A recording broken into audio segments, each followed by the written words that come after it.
Welcome to news అడ్డా. నేను మీ ప్రవీణ్. ముందుగా ఈరోజు ముఖ్యాంశాలు. అల్లు అర్జున్ 2 కోట్లు డిపాజిట్ చేశారు. పుష్ప 2 తొక్కిసలాట ఘటనపై Dil Raju.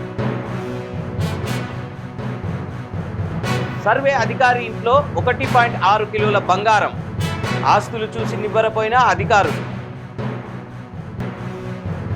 Telangana rising global summit కు బాలీవుడ్ గ్లామర్. పుష్ప 2 విడుదల సమయంలో గతేడాది సంధ్యా థియేటర్లో జరిగిన తొక్కిసలాట దుర్ఘటనలో హైదరాబాద్కు చెందిన భాస్కర్ భార్య రేవతి మృతి చెందగా వారి కుమారుడు శ్రీతేజ్ తీవ్రంగా గాయపడి ఆసుపత్రిలో చికిత్స పొందాడు. ఈ విషాద ఘటన జరిగిన ఏడాది పూర్తయిన సందర్భంగా భాస్కర్ కుటుంబానికి అందుతున్న సహాయం, శ్రీతేజ్ ఆరోగ్య పరిస్థితి గురించి Telangana film development corporation chairman Dil Raju వివరించారు. దిల్ రాజు భాస్కర్ మరియు ఆయన సోదరుడితో కలిసి మాట్లాడారు. సంధ్యా థియేటర్ వద్ద జరిగిన ప్రమాదంలో శ్రీతేజ్ గాయపడి ఆసుపత్రిలో చేరాడని, ప్రస్తుతం కోలుకుంటున్నాడని ఆయన తెలిపారు. బాధిత కుటుంబాన్ని ఆదుకోవడానికి అల్లు అర్జున్ ముందుకు వచ్చి 2 కోట్ల రూపాయలు డిపాజిట్ చేశారని చెప్పారు. దానిపై వచ్చే వడ్డీలో నెలకు 75,000 రూపాయలు భాస్కర్ కుటుంబ ఖర్చులకు, శ్రీతేజ్ ఆసుపత్రి బిల్లులకు వినియోగిస్తున్నామని వెల్లడించారు.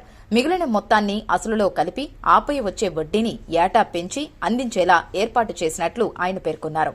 ప్రస్తుతం శ్రీతేజ్ కోలుకుంటున్నాడని, ఆసుపత్రి ఖర్చుల కోసం అల్లు అర్జున్, అల్లు అరవింద్ ఇప్పటికే 75 లక్షల రూపాయలు చెల్లించారని ఆయన తెలిపారు. ఇప్పుడు భాస్కర్ అదనపు సహాయం కోరుతున్నారని, ఈ విషయాన్ని అల్లు అర్జున్ దృష్టికి తీసుకువెళ్తానని దిల్ రాజు అన్నారు.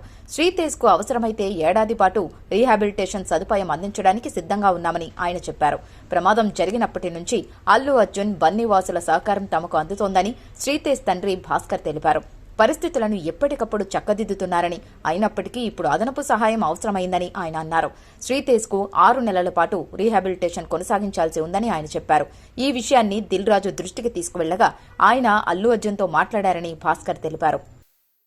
రంగారెడ్డి జిల్లా survey land records assistant director K శ్రీనివాసులుపై ఆదాయానికి మించిన ఆస్తుల కేసు నమోదైంది.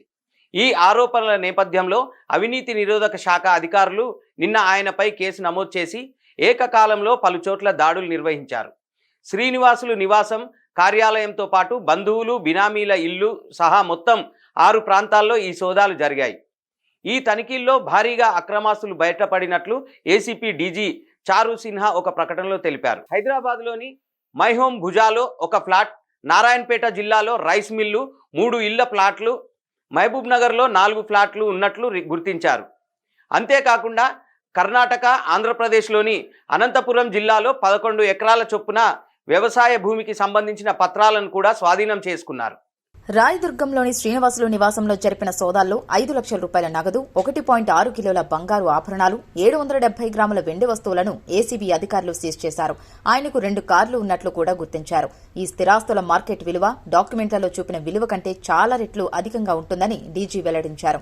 శ్రీనివాసులపై గతంలోనూ పలు ఆరోపణలున్నాయి. నిబంధనలకు విరుద్ధంగా భవన నిర్మాణాలకు అనుమతులు ఇచ్చారు అన్న ఆరోపణలపై గతేడాది సెప్టెంబర్లో నమోదైన కేసులో కూడా ఆయన నిందితుడిగా ఉన్నారు. ప్రస్తుతం ఆయన మేడ్చల్, మల్కాజిగిరి జిల్లా ఇన్ఛార్జి ఏడీగా కూడా బాధ్యతలు నిర్వర్తిస్తున్నారు. రంగారెడ్డి జిల్లా కలెక్టరేట్లోని ఆయన కార్యాలయంలో గురువారం ఉదయం ప్రారంభమైన సోదాలు రాత్రి 7 గంటల వరకు కొనసాగాయి. అధికారులు కీలకమైన భూ రికార్డులు, కంప్యూటర్, పెన్ డ్రైవ్లను స్వాధీనం చేసుకున్నారు. తెలంగాణ ప్రభుత్వం ప్రతిష్టాత్మకంగా నిర్వహిస్తున్న తెలంగాణ రైజింగ్ గ్లోబల్ సమ్మిట్ కు బాలీవుడ్ తారల మెరుపులు తోడవనున్నాయి. డిసెంబర్ 8, 9 తేదీల్లో హైదరాబాద్ వేదికగా జరిగే ఈ సదస్సుకు ప్రముఖ నటులు సల్మాన్ ఖాన్, అజయ్ దేవ్గన్ హాజరు కానున్నారు.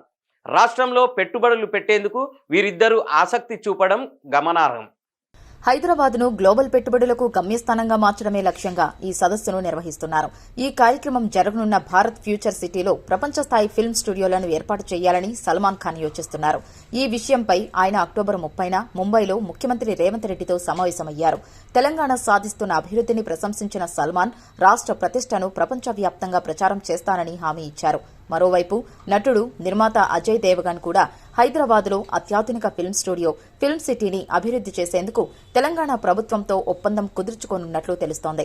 యానిమేషన్, విఎఫ్ఎక్స్, ఏఐ ఆధారిత స్మార్ట్ స్టూడియోల ఏర్పాటుతో పాటు ఫిల్మ్ ఇండస్ట్రీకి అవసరమైన నిపుణులను తయారు చేసేందుకు ఒక నైపుణ్యాభివృద్ది సంస్థను కూడా నెలకొల్పాలని ఆయన భావిస్తున్నారు.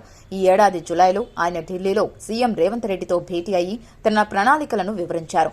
ఈ సదస్సులో తెలంగాణ రైజింగ్ విజన్ 2047 డాక్యుమెంట్ ను ప్రభుత్వం ఆవిష్కరించనుంది. 2035 నాటికి $1 ట్రిలియన్ ఆర్థిక వ్యవస్థగా, 2047 నాటికి $3 ట్రిలియన్ ఆర్థిక వ్యవస్థగా తెలంగాణను తీర్చిదిద్దడమే ఈ విజన్ లక్ష్యం. సల్మాన్, అజయ్ దేవగన్ వంటి ప్రముఖుల భాగస్వామ్యం రాష్ట్ర సృజనాత్మక ఆర్థిక వ్యవస్థకు మరింత ఊతమిస్తుందని నిర్వాహకులు ఆశాభావం వ్యక్తం